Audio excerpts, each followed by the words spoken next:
my last lecture of this chapter, in which we will study about some special techniques used for separating the components of a mixture. Students, as we earlier studied, the components of heterogeneous mixture can be separated by some physical methods like hand picking, sieving, filtration, etc.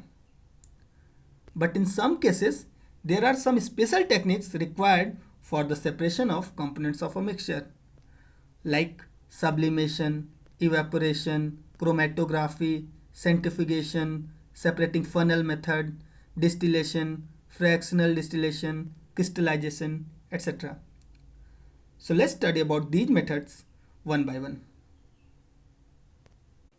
Starting from sublimation. This method is especially used for separating a sublimable component from a non-sublimable component. Sublimable means the substance which can be directly converted into gaseous state from solid state. For example, camphor, ammonium chloride, naphthalene, etc.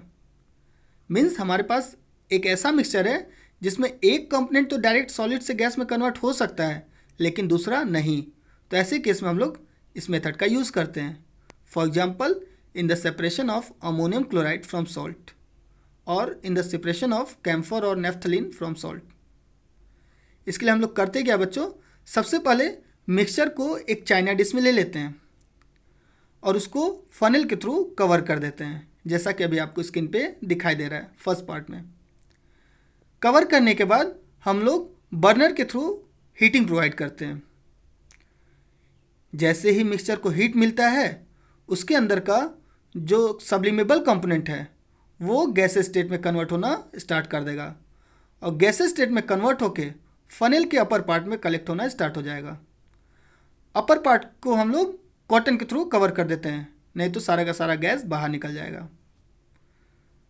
तो इस type से थोड़ी देर heating करने के बाद जैसे ही सारा sublimable component gases state में कन्वर्ट होकर फनल में कलेक्ट हो जाएगा, हम लोग फनल को हटा देते हैं. अब इस तरीके से चाइना डिश में हमारा केवल नॉन सब्लिमेबल कंपोनेंट बचा रह गया और फनल में सब्लिमेबल कंपोनेंट. तो ऐसे बच्चों हम लोग सब्लिमेशन मेथड का यूज़ करते हैं. Now second one is evaporation, which is specially used for separating a mixture of non volatile substance and a volatile substance. Volatile means ऐसा सब्सटेंस जो वेपर में कन्वर्ट हो सके. नॉन वोलेटाइल मीन्स जो vapour में convert ना हो. For example, salt तो हमारा नॉन वोलेटाइल है लेकिन वाटर हमारा वोलेटाइल है. That's why we can use this method for the separation of salt from water. We can also use this method for the separation of two coloured components. इस method में हम लोग करते क्या बच्चों, सबसे पहले चाइना डिश या वैसे ही किसी वेसल में मिक्सचर को ले लेते हैं, जैसे सॉल्ट एंड वाटर मिक्सचर. तो लेने के बाद हम लोग क्या करते हैं, बर्नर के थ्रू हीटिंग प्रोवाइड करना स्टार्ट करते हैं. जैसे ही मिक्सचर को हीट मिलता है इसके अंदर का वाटर तो इवेपोरेट होके बाहर निकल जाएगा और हमारा चाइना डिश में केवल सॉल्ट बचा रह जाएगा. तो इस तरीके से हम लोग सॉल्ट और वाटर के मिक्सचर को अलग कर सकते हैं. Third method is chromatography, which is specially used for the separation of two colored substances. For example, for the separation of colored components of a dye or ink. मान लीजिए हमारे पास एक ग्रीन कलर का इंक है. अब green colour का ink है तो उसके अंदर दो कंपोनेंट्स होंगे, एक येलो कलर का, दूसरा ब्लू कलर का, क्योंकि ग्रीन कलर तो येलो और ब्लू से मिलकर बना होता है. तो इसी येलो और ब्लू कलर को हमें इस ग्रीन कलर के इंक से अलग करना है. तो इसके लिए हम लोग क्या करते हैं, क्रोमेटोग्राफी मेथड यूज़ करते हैं. इसमें होता क्या है, सबसे पहले हम लोग एक क्रोमेटोग्राफिक पेपर लेंगे, उसके एक सिरे पर ये ग्रीन कलर का इंक का एक ड्रॉप गिरा देंगे, जैसा कि आपको स्क्रीन पे डायग्राम के फर्स्ट पार्ट में दिखाई दे रहा है. अब उसके बाद इंक का जब एक ड्रॉप लगा देंगे तो उस सिरे को हम लोग पानी के अंदर डिप कर देंगे थोड़ा सा. अब किसी भी पेपर को आप जब पानी में डिप करोगे तो क्या होता है, वाटर उस पेपर के थ्रू ऊपर ऊपर ऊपर बढ़ने लगता है. वही चीज़ यहाँ भी होगा, जैसे आपको सेकंड पार्ट में दिखाई दे रहा है. तो जैसे ही वाटर ऊपर की तरफ आने लगेगा, रास्ते में उसको ये ड्रॉप ऑफ इंक मिलेगा. अब इंक का वो कंपोनेंट जो वाटर में ज़्यादा सॉल्युबल होता है वो वाटर के थ्रू तेज़ी से ऊपर आएगा और जो कम सॉल्युबल होता है वो थोड़ा नीचे रह जाएगा। और इस तरीके से हम लोग दोनों ही कलर्ड कंपोनेंट को अलग कर सकते हैं, जैसा कि आपको थर्ड पार्ट में दिखाई दे रहा है। Fourth one is centrifugation, which is specially used for the separation of those components which have different densities. मान लीजिए हमारे पास कोई ऐसा मिक्सचर है जिसके अंदर दो कंपोनेंट तो हैं लेकिन दोनों की ही डेंसिटी अलग अलग है।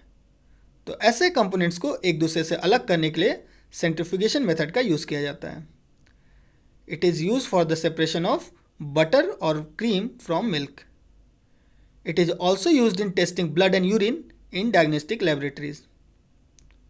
इस मेथड में बच्चों हम लोग एक सेंट्रीफ्यूगेशन मशीन का यूज़ करते हैं, जैसा कि अभी आपको स्क्रीन पे दिखाई दे रहा है। इस मशीन के अंदर हम लोग मिक्सचर को रख देते हैं।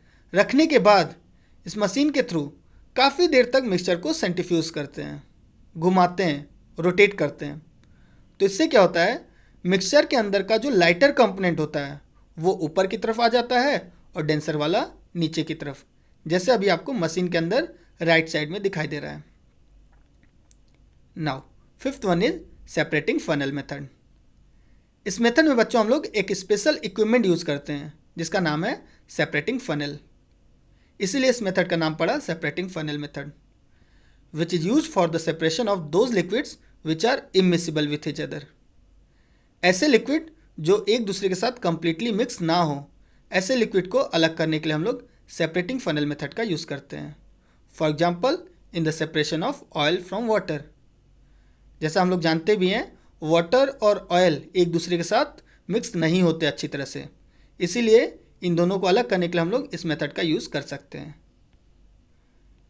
अभी जो स्क्रीन पे दिखाई दे रहा है बच्चों वही सेपरेटिंग फनल है। इसमें हम लोग क्या करते हैं, सेपरेटिंग फनल को एक स्टैंड में होल्ड कर देते हैं। फनल के नीचे साइड में एक स्टॉप कॉक लगा होता है जिसके थ्रू हम लोग इस फनल के अंदर में रखे हुए मिक्सचर को बाहर आने से रोकते हैं। तो देखिए हम लोग कैसे स्टार्ट करते हैं। सबसे पहले मिक्सचर को इस सेपरेटिंग फनल के अंदर पोर कर देंगे। उसके बाद थोड़ी देर तक अनडिस्टर्ब छोड़ देंगे। तो अनडिस्टर्ब छोड़ने से क्या होता है, जो ऑयल और वाटर होते हैं एक दूसरे के साथ एक सेपरेट लेयर बना लेते हैं। पूरा ऑयल ऊपर की तरफ आ जाएगा और वाटर नीचे की तरफ। जैसे ही सेपरेट लेयर का फॉर्मेशन होता है हम लोग क्या करेंगे, स्टॉप कॉक को ओपन कर देंगे। तो क्या होगा, धीरे धीरे वाटर इस सेपरेटिंग फनल से बाहर आता जाएगा जिसको हम लोग नीचे बीकर में कलेक्ट कर लेंगे। जैसे ही ऑयल स्टॉप कॉक के पास पहुँचे हम लोग उसको क्लोज कर देते हैं। तो इस तरीके से सेपरेटिंग फनल में केवल ऑयल बचा रह जाएगा और बीकर में हमारा वाटर, और हम लोग इन दोनों को एक दूसरे से अलग कर देंगे। Next one is distillation.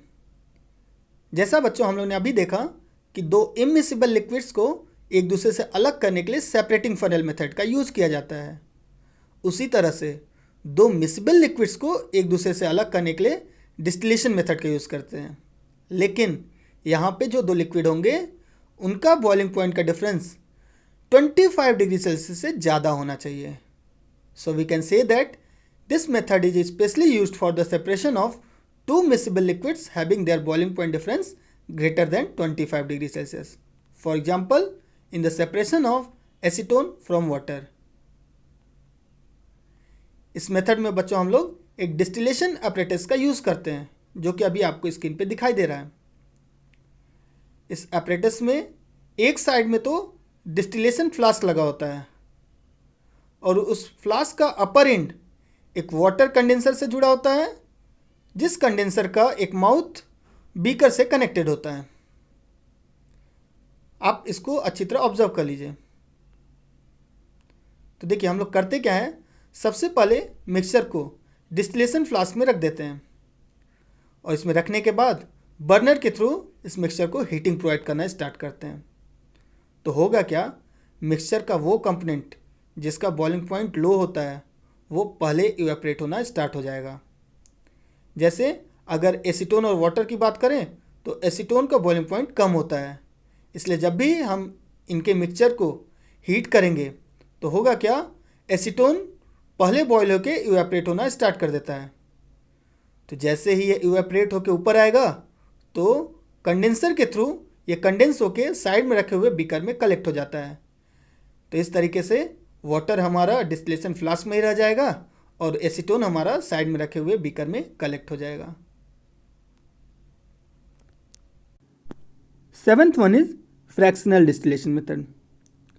तो हम लोगों ने अभी पढ़ा कि डिस्टिलेशन मेथड उन दो मिसिबल लिक्विड्स को एक दूसरे से सेपरेट करने में यूज़ किया जाता है जिनके बीच का boiling point difference 25 degree Celsius से ज़्यादा हो।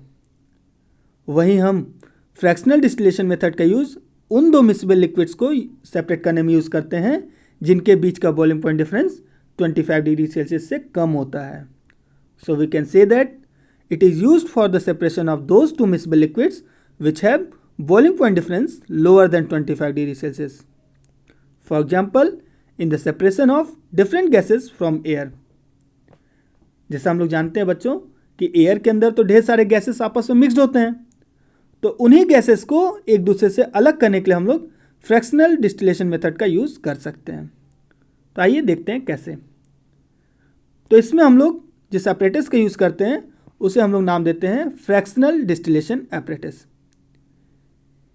ये apparatus डिस्टिलेशन apparatus जैसा ही होता है, बस इसमें water condenser directly distillation flask से ना जुड़ के एक फ्रैक्शनेटिंग कॉलम के थ्रू जुड़ा होता है, जैसा कि अभी आपको स्क्रीन पे दिखाई दे रहा है। डिस्टिलेशन फ्लास्क के ऊपर एक फ्रैक्शनेटिंग कॉलम लगा हुआ है और उस कॉलम से वाटर कंडेंसर जुड़ा हुआ है।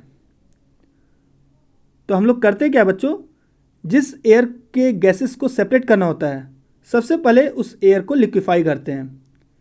लिक्विफाई करने के लिए हम लोग टेम्परेचर को डिक्रीज़ करते हैं और प्रेशर को इंक्रीज़ करते हैं। ऐसा करने से वो एयर लिक्विड स्टेट में कन्वर्ट हो जाता है। उसके बाद इस लिक्विफाइड गैस को हम लोग डिस्टिलेशन फ्लास्क में ले लेते हैं और हीटिंग स्टार्ट करते हैं। तो हीटिंग के कारण जो डिस्टिलेशन फ्लास्क में डिफरेंट गैसेस हैं, तो अलग अलग बॉइलिंग पॉइंट के बेसिस पे 1 बाय 1 एक फ्रैक्शनेटिंग कॉलम के थ्रू ये एक दूसरे से सेपरेट हो जाते हैं और 1 बाय 1 इन्हें हम लोग साइड में रखे हुए बीकर में कलेक्ट कर लेते हैं।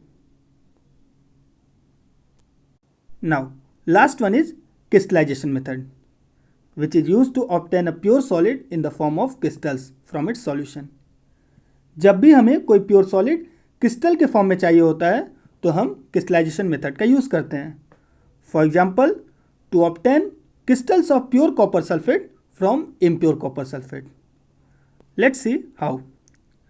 सबसे पहले हम लोग क्या करते हैं, इम्प्योर कॉपर सल्फेट को वाटर में डिज़ोल्व कर लेते हैं और एक सॉल्यूशन बना लेते हैं, जैसा कि अभी आपको स्क्रीन पे दिखाई दे रहा है।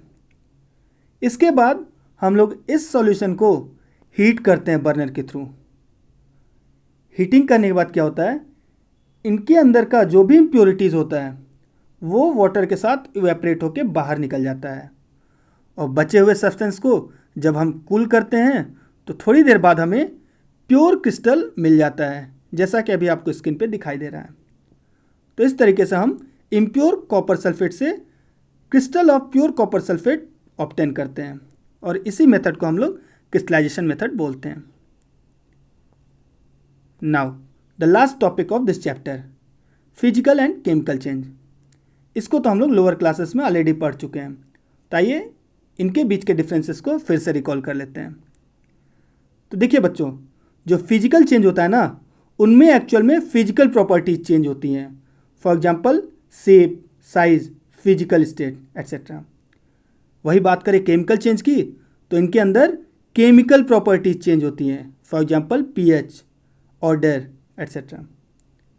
नेक्स्ट डिफरेंस, फिजिकल चेंज जब होता है ना, तो इसके कारण किसी नए सब्सटेंस का फॉर्मेशन नहीं होता, लेकिन वही चीज़ जब किसी सब्सटेंस में केमिकल चेंज होता है तो वो दूसरे नए सब्सटेंस में कन्वर्ट हो जाता है, means new substance is form. Last difference, जो फिजिकल चेंज होता है ना बच्चों, वो रिवर्सिबल होता है, इसीलिए इसको हम लोग टेम्प्रोरी चेंज बोलते हैं। वही बात करें केमिकल चेंज की, तो ये इरिवर्सिबल होते हैं। एक बार अगर हो गया तो वापस सेम फॉर्म में कन्वर्ट नहीं होगा, इसीलिए इनको हम लोग परमानेंट चेंज बोलते हैं।